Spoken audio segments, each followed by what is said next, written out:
Alrighty, hello everybody, and welcome to Thursday. So I don't know where you are located. So if you want to do me a favor, drop it over into the comments where you are joining me from. So we have this wonderful white stuff falling from the sky today that I did not know about. And I am a firm believer that it should not be snowing. So, for those of you that know me, know that I am a warm weather gal. I do not like the cold weather. And I was talking to a friend the other day, and I said, I really honestly believe that I could hibernate all winter, like have my groceries delivered, like never leave my house from, I'm going to say, January to the end of March. So that's kind of what I'm thinking. Um, anyway, I am just kind of jibber jabbering away, just letting people get on since it's just now 2 o'clock.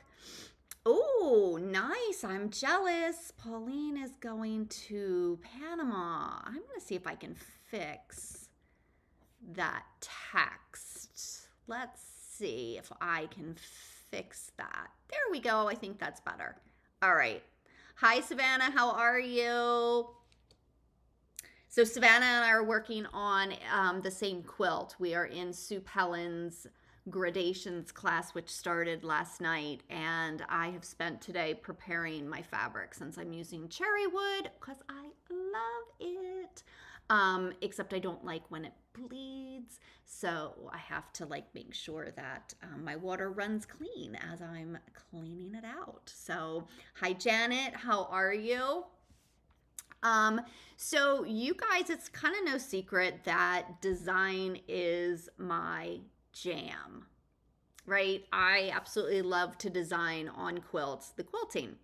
So that's my specialty. Anyway, I want you guys to tell me and just leave it in the chat who here has used the famous stand and stare method on their quilts.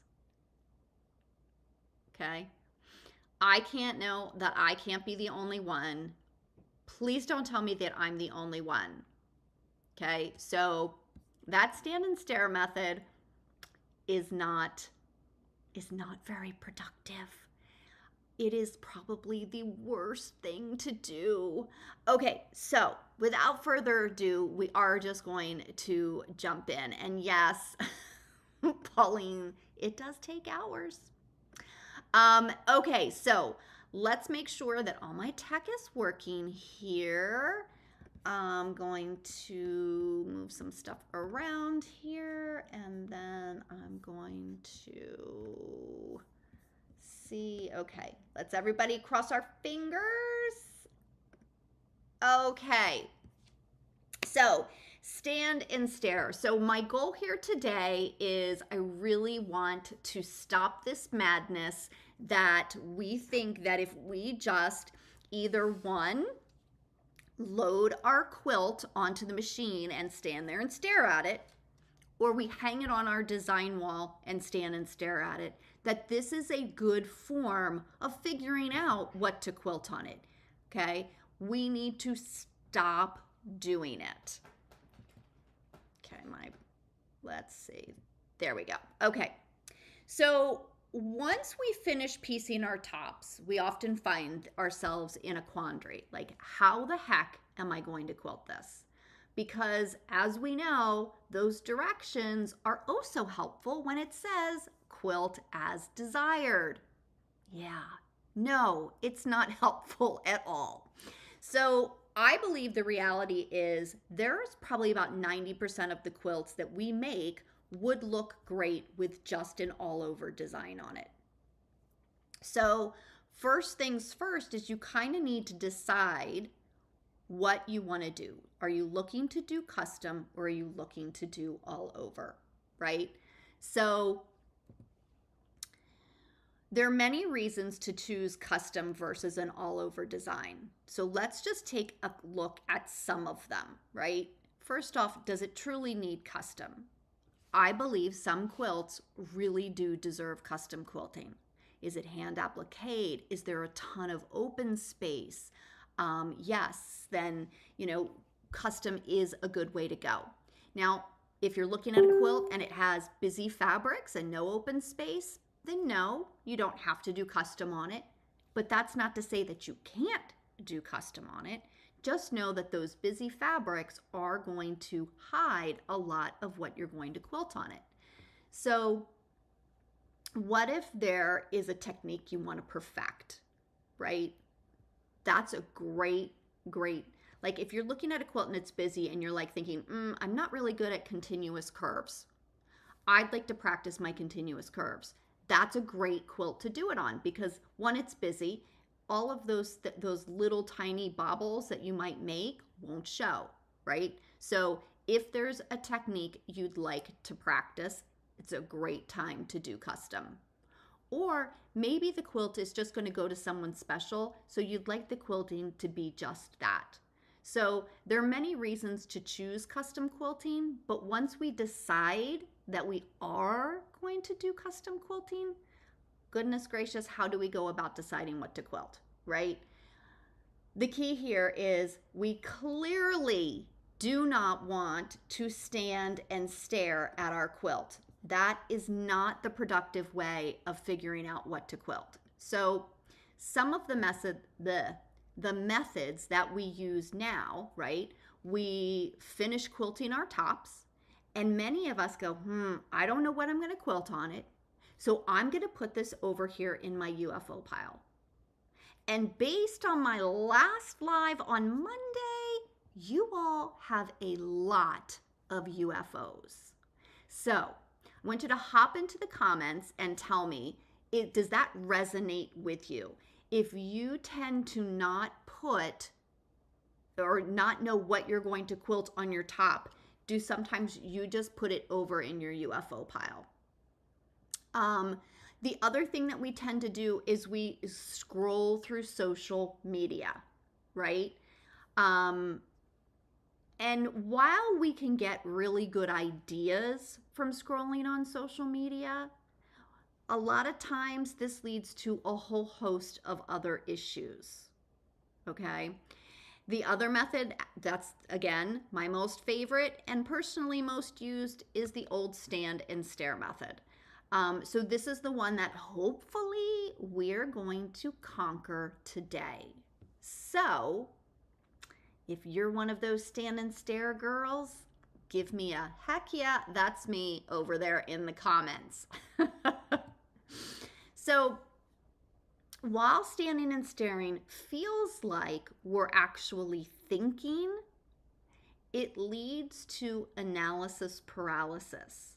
Now, this can look different for everyone, okay? But it's that overwhelming sensation of, oh my gosh, there are so many different options that I can't decide on what to quilt. So into the UFO pile you go until maybe my quilt will talk to me, right? Then the other one is, oh my gosh, I'm going to ruin my top because I'm not good enough. That's another one. These are horrible. So when you just stand and stare, there's no real progress being made, which is a complete waste of time. So instead of being passive and just staring at your quilt, you should be actively sketching out your ideas as you're standing there staring at your quilt, because I know you guys aren't going to stop doing that, because sometimes I don't stop doing it. So now I just want to remind you, if you have a question, just type a Q in front of your question so that after I can kind of quickly scroll through to see if you guys had any questions. Okay, so why do we stand and stare? Well, for me, I was literally hoping that inspiration would smack me upside my head. It rarely did that for me.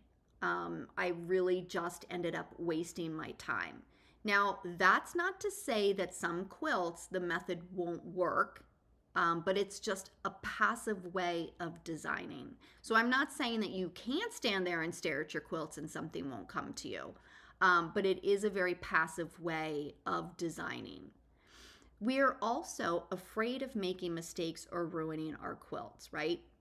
I am right there with you. I worked for 5 years or 4 years on a quilt and then was terrified of putting it on my machine for fear that I was going to ruin the quilt that just took me 4 years to piece. There are so many ways to quilt a top, right? And that there's never a right way or a wrong way. I always like to say that there is your way. And I really do think that that's the beauty of quilting. It's such an art. So whether you actually follow a commercial pattern or you create your own pattern, you are putting your own spin on these quilts through your fabric choices and or your quilting. So how do we go from being passive to productive, right? For those of you that were on my live on Monday that were telling me how many UFOs you guys actually have, we need to make sure that you're moving your UFOs into your finished pile, right? Or if you're like me, you can move them into your binding pile, right? I do have a binding pile. That's a whole other story because I'm not super fond of binding. But that's different. So let's be active so that we can move those UFOs from that pile. Now, when you go through your UFOs, and I'd love for you guys to say, I'm going to actually do that this weekend because it's snowing or whatever it might be doing where you are. When you go through your UFOs, split them into two piles, right? You're going to split them into all over designs and you're going to split them into custom designs. Once that's complete, you should assign what kind of all over design you're going to do on those all over designs. Pick out your batting, and I actually pull the batting or cut the batting, and I pull or write down the thread color that I'm going to be using, right? These small choices will actually move you closer towards completing your tops because those overwhelming decisions of what you're going to quilt are done. Okay, so that's done for your all over designs.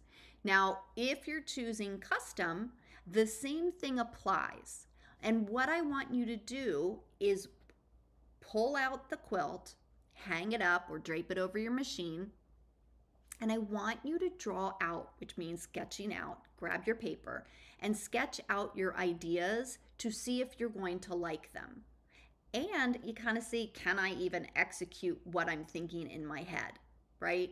Then I want you to think, do I actually have the thread that I'm going to use? Because I'm guilty of that all the time. I'm like, okay, I'm going to do this, I'm going to do that. Then when it comes time to actually quilt it, then I'm like, oh crap, I don't have the right thread color. Am I alone in that? Or does anybody else have that same issue where they're like ready to quilt, you're all in the groove and you don't have your thread? So frustrating. So if you don't have the thread that you want to use, then you can order it, right? That way when you are ready to quilt it, you have it. The other thing I want you to think about, if you're struggling, give yourself a time limit to make the decisions. I know, doesn't that sound weird? Yes, give yourself a time limit to make decisions. I am the world's biggest procrastinator. And I think I've really kind of narrowed down why I'm a procrastinator. So I'm going to give you the example of these PowerPoint slides that you're looking at right now. I procrastinate, and then I do it the night before. And probably finish fine-tuning it like an hour before the presentation. And I think the reason is because if I do it right away, in my head, I am constantly thinking, okay, it's not good enough. I'm going to redo it. I'm going to redo it. I'm going to redo it. So procrastinating for me, I know like I have to, it's like that deadline. So I knew today I was going to be on with you guys at 2 p.m., which meant I needed to get these slides done, which means that it's practicing good enough thinking because there's no such thing as perfection, right? So could I have made these slides better, more interactive, more fun for you guys to look at? I am 100% sure that I could have. So I apologize to you guys for not making them more exciting to look at. But that's what I want you guys to start doing is practice that good enough thinking, right? It kind of goes back to what we talked about on Monday in the live about starting before you're ready. So if you haven't watched that live, it's I think only about 20 minutes. So you can see that on my Facebook page as well. And it is also up on YouTube because today I was smart and I'm going to both places at the same time. Yay! Okay, so the fun thing is the tools that you need to do this, you already have, right? First off, your own imagination is such a tool, but what I want you to do is grab your sketch pad and I want you to doodle. The more you draw out your ideas, the better at designing you will become. I'm telling you right now, as you're sketching, I want you to date the top of your page because I want you to be able to see, like, when did you do that? Am I getting better at sketching this stuff? And you'll see yourself progress, right? So, and do not let anybody tell you that the type of pen you use doesn't make a difference because it does. So I want you to find your favorite pen. I have mine. It's the only one that I'll draw with. It just kind of glides over my paper and I love it. If you are more of a computer geek, because I know that we probably have some of you out there, Procreate is a great program to help with designing. This is a Mac specific, like an iPad specific app, but I'm sure that there are some for Windows based as well. So if you get in the habit of always drawing, whether it's for a specific quilt or not, when it comes time to design for your quilt, you may just find it's going to be a tad bit easier. So soon you'll start looking for tops to piece with an eye for the quilting. You'll start saying, I want a little bit of open space because I want to play around and really do something fun with my quilting. So if you're in the society, and it looks like I have a couple people that are on here from the society, we do a design decision dilemma weekly where the members send in their quilts to me and I do a video showing some design options for it. Now, up on the platform, there is a place that they can download that quilt so that they can start designing. And even if you have no desire to actually piece together that top, again, designing is a muscle that needs to be stretched. So the more you actually do it, the better you will become at it. Okay? So the takeaway today is we are going to stop standing and staring at our quilts. Can I hear a heck yeah? I wish you guys were on Zoom so I could hear heck yeah. Okay, so progress is made through action, even if it's imperfect action, right? So we are going to stop standing and staring and we are going to actively work through our UFOs, right? The other thing is, if we're afraid to fail, we're never going to succeed. So it goes back to Monday's live where I talked about starting before you think you're ready. Okay? So what I want you to do is I want you to move those UFOs to your done pile. I want you to put a plan together for them. Pick your thread, cut your batting, do all of that preliminary stuff so that when you have time, you are ready to rock and roll. Okay? All right. Let me come back over here to my wonderful. I took more of your time than I thought I was going to take, but hopefully you guys got something from this. Hold on, I'm going to just quickly run through the comments just to make sure that you guys had no questions. Oh, Daria, I'm in Philly. Well, outside of Philly. Okay. Yep. Okay. Marilyn says she sits and stares. Well, that's an option too. Debbie says, I used to when I was busy with customer quilts. Now that I quilt only for myself, yay, and joining your group. Love that. Yeah, so Marianne, that's a good point. So she's on a sit down, so every quilt seems to get custom quilting. And I totally get that. Because it is, when you're on a domestic or a sit down, it's actually harder to do an all over design. It's much easier to do custom because you're moving the quilt. You can't see the whole thing at the same time. So that makes total sense. Debbie has 10 in her UFO pile. So, Linda, you are not incompetent.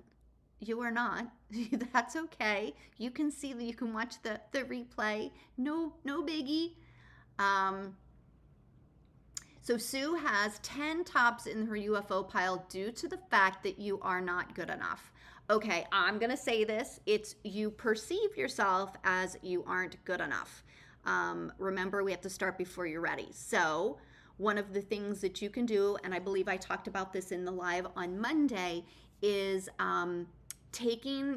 go through the tops and pick the one that is that you put together the quickest or has the least amount of meaning to you, or whatever, and do that one, right? You can't ruin it.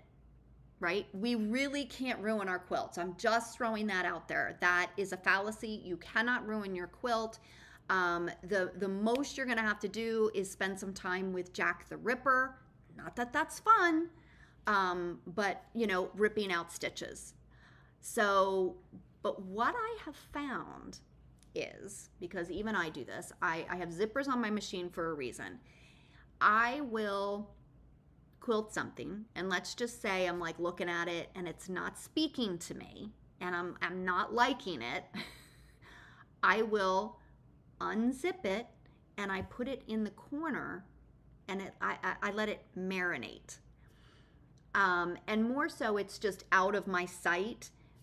And I would say that 99% of the time, when I go back to it a day later or 2 days later and I zip it back on and I look at it, I'm like, oh, okay, that's not that bad. I can work with that. And I don't have to rip it out.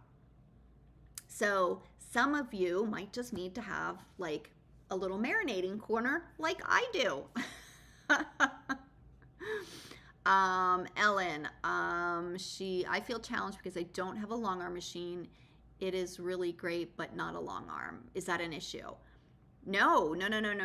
I have an extremely good friend that does the most beautiful show quilts on her domestic machine. So no, you do not have to have a long arm to do beautiful quilting. You can quilt your own. So don't let that be the issue. So our UFO piles should not grow in 2025, although I did just start a new project. So Karen says, I like cutting the batting and choosing the thread when you finish the quilt top. Yes, because one, you're going to know you have the thread, and two, you're going to know that you have the batting you want to use. So those are two decisions that check those off of the list. and it moves you that one step closer to finishing your UFOs. Bobby, procrastination is so my biggest problem. Yes, I am right there with you. And again, you just have to set yourself a deadline and know that you're not going to move that deadline, right? There's so many reasons that we procrastinate, and it could be whatever it might be. You might not want to go down to your studio. You might think that you're not good enough to do or complete the quilt. There's so many reasons that we procrastinate. I would say, Bobby, hopefully you have a group of quilters that you hang out with that not only one, enable you and give you more projects to do, which thank you, because I've got now 2 more, but that they help you with your decision making. It really makes a huge difference. Karen says procrastination is the key to flexibility. I don't think I understand that one. You're going to have to explain that, Karen. Linda calls it meditation when she stands and stares at a quilt. That could be. Okay. Oh, good. I'm glad. I'm hoping that these tips actually help everybody. And I'm kind of including myself in that because I've got some stuff downstairs that really needs to be done. I really don't need to start any new piecing projects yet. Here I am, and I've got more to do. Savannah's not owning up to how many UFOs she's got. Okay, so Sharon says she likes to make a list and she has the satisfaction of crossing the projects off. Yes. So, okay, I'm sure I'm not the only one. I have a planner that I use, and some days, like, I'm just not very good at using it. But when I do something, I actually will write it on the planner and then cross it off. Not that it was there in the first place, but there is, Sharon, you are so right. There is something to be said for physically crossing off, checking, Xing, whatever it is, something off of your to-do list. So maybe that's what we should be doing. We should be making our UFO to-do list. Ooh, that's kind of scary. Yeah. So Ellen says, I used to do a lot of hand-tied quilts. Is that still considered quilting? I think the process of it would be considered quilting. I mean, it's still a quilt. It's just tied. It's not quilted. So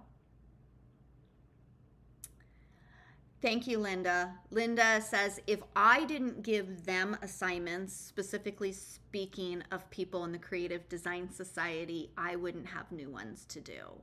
You're so right. So quick story, we're doing some sew-ins for the Creative Design Society, and Janet showed us these incredible little, incredible postage stamp quilts. And so now I'm kind of going down that rabbit hole as well. So, yes. So now I have more stuff to do. Debbie, you have a lot of UFOs. She's got 10 in the custom pile and 30 or more for the all over. I think the good thing about that is that you have only 10 custom and 30 all over. So, yeah, I think you need to get a move on, girl. Yeah.